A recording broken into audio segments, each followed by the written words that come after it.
Hey there, here's your motivation for today. It is not a loss, it's just a lesson. That's beautiful. I think you should write it down. Yes, man. Let me repeat it for you, just in case you miss what I said. It is not a loss, it is a lesson. So many times things happen in our lives and we feel like we have failed, we have missed a moment, we have done something wrong, or we haven't done it quite correct, or we could have done it differently or better. And we feel like we have failed, feel like we're stupid, feel like we're idiots, feel like we weren't thinking in those moments.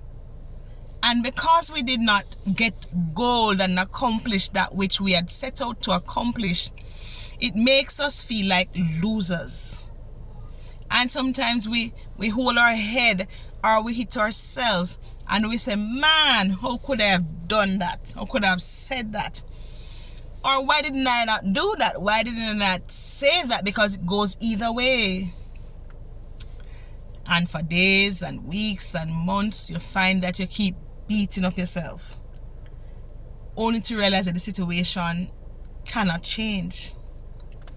And we tend to believe that we missed the moment and it's a loss, and we live in unending regret, shame, pain, agony, disbelief. I am here to tell you that everything in your life and my life and the lives of others that we have messed up on, or missed, or made mistakes with, are fumbled. The loss was the high price that we paid for the lesson. Let me say that again. What we think is a loss was the high price that we paid for a valuable lesson that will take us through life and cause us to make better decisions and to help others in their decision making moments.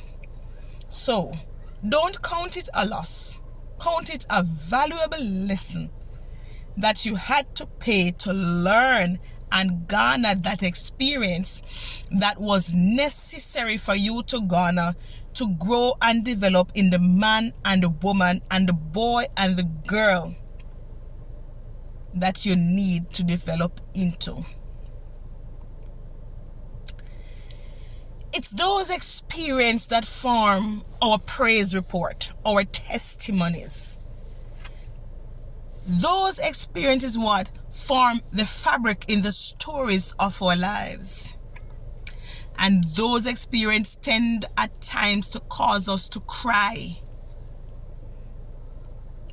to want to wrap ourselves up under our sheets in the bed, doesn't want us to not leave the house because we feel so bad or sad or ashamed. And we wish we could undo things or change the hands of time. But it doesn't work like that. And so I want you to be encouraged today that it happens to all of us, even the best of us, and none of us escape learning these hard lessons of life. It's a part of what is called life. Some of these lessons we learned together. Some of us learned these lessons before others. Some of us learn these lessons within our families, at our workplace, within our church groups, in the communities that we live, with the strangers we come upon. We learn it in so many ways.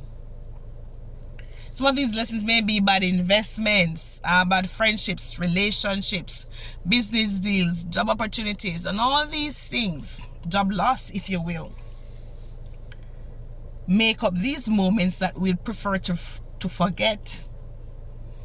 But yet, sometimes we find we can't forget them because it keeps coming up in the files, in the filing cabinet, in the folders of our lives. So what do we do when we have these regrets and agonize over these moments and years and seasons and situations? We put a prayer on it. And we keep praying for healing and wholeness and asking God to help us to let go. Let go of that moment in time. Learn the lesson and move on. And let go of that pain and that agony and that shame and that regret and that remorse and move on. Accepting that God has forgiven us. Allowing ourselves to be forgiven by ourselves. Accept those who have forgiven us, and those who have not forgiven us, we leave it right there at the foot of the cross. Because that's all we can do. Strive to do differently and better now based on the lessons we have learned, so we do not walk those roads of regret again. Teach others that may come our way and is stumbling and is fumbling bags and is making similar mistakes. Show them what you have learned and help them to understand that they don't have to walk those roads, though everybody is different. Let them see it for what it is and how you have overcome the pain of your past.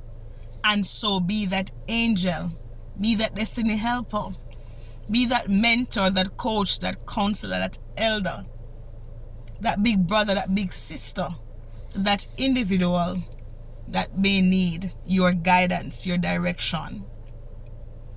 And what they're calling now wise in you is what you once had sleepless nights over, regret, remorse, experienced shame, disdain, abandonment, or rejection. But now, because you have come into yourself and matured, developed, grown, now you can act differently, talk differently, walk differently, be differently, and be that quintessential example that others need as we go through the halls of life.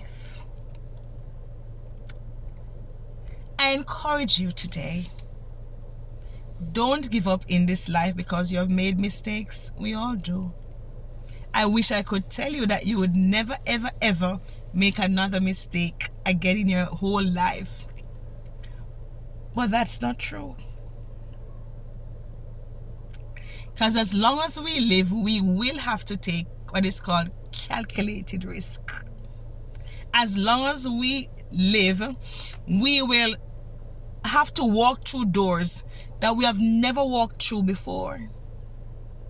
We will meet people that we never met before.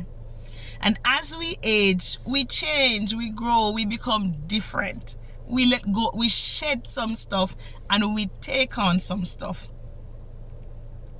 And so we have to get adjusted to the new us and the new others as we all continue on this road called life. And so, yes, mistakes will happen. But we will now learn and should learn how to manage and monitor ourselves. How to take accountability for what we have done. And do better as we continue to move on and move up the ladder of life. So be encouraged today that the loss that you encountered was just the price you paid for that necessary lesson that you needed to become the great man or woman that God intended for you to become. Cry if you must. Sigh if you must. Take a quick glance in the rear view mirror of your life from time to time if you must. But keep moving forward. Never stay stuck in a time frame or a time zone in life. Keep moving forward and know that that is the way to success. For others have come upon loss as well. And what makes them different from the winners and the losers, from those who succeed, from those who don't succeed, from those who come up in the halls of fame, is that they kept moving forward. They kept going. Amidst the shame, the pain, the regret, the loss, the rejection, the abandonment, you name it. They kept moving forward and rising after every fall. Oh, that is what God is proud of. Because he says the righteous man falls 7 times. Not 1, not 2, not 3, not 4, not 5, nor 6, but 7 times. But he gets up again over and over and over again. So, it is not in the fall. It is what you do with the fall that makes the difference in your life. So again, the loss is just the price you pay for the experience. Come on. That becomes a lesson in life that you have now gained. And the blessings that will come from you now knowing how to make better choices and different choices and wise choices helps you now to pivot and be able to carry others along with you. It has given you wings of strength. It has given you wings of wisdom. It has given you a firm foundation as to how not to do something versus how to do it. When not to, when to. Where not to, where to. Why not to, why you should. So be encouraged today. Don't give up on anyone because of their loss. Don't give up on yourself. But take the lesson that the loss was intended for you to learn and be great in this life. Have a good one.